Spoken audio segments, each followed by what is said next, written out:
Mga kaibigan, isang magandang umaga ho sa ating lahat. Na kung saan ang sasabihin po natin dito, ito po ay nakabatay sa ating batas at ito po ay nakabatay sa kaligtasan ng lahat in order to preserve the life and the future of our young generations. Because this country is provided a long time ago that was being colonized by the certain countries in the big continent out there.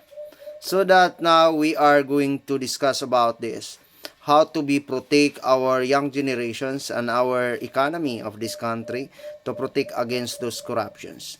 Right now, we are here today mga kaibigan. I would like to ask to all of you, what's the happening of this country? Why? For how many long years fighting against insurgency of this country?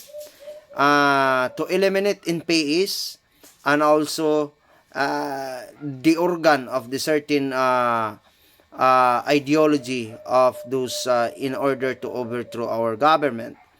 CPP, NDF, NPA was also destroyed, and also the drug laboratories, the drug lords of this country was also destroyed. So, for how many long years, or almost 5 decades, or 5 decades ago, that's the NPA was eliminated. And now, what's the happening of this country? That and the house was manned by these people. What's the happening right now? We are fighting against those that people. They are against our government, and also they are against our law. So that we need to be cooperate and also try to eliminate all of that.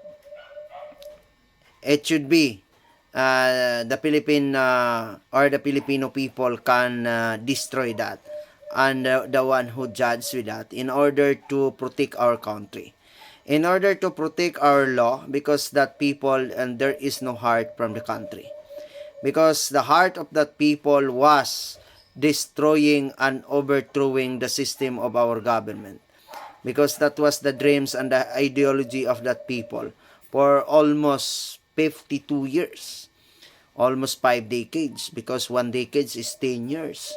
So that mga kaibigan, what's the happening of this country? Let me I ask you, all of you here, that there is a lot of people who are angry for the implementations of everything in order to gain our safety, that we are walking around the night, that there is no even scratches in our body, there is nothing. But now, we are afraid go outside because of that people. It's so many addicts, it's so many bad people out there. So, ang dami mga addict, no? Kaya kayong mga addict na kayo, especially diri sa Purok Basakan, I know it you, no? Alam ko po kung sino kayo.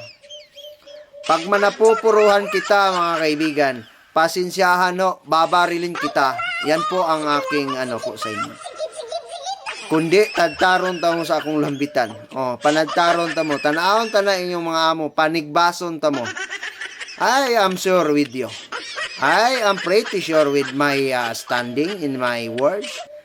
Patyon tagid mo. When you go to the most highest people on earth to laban-laban nyo. Putang ina.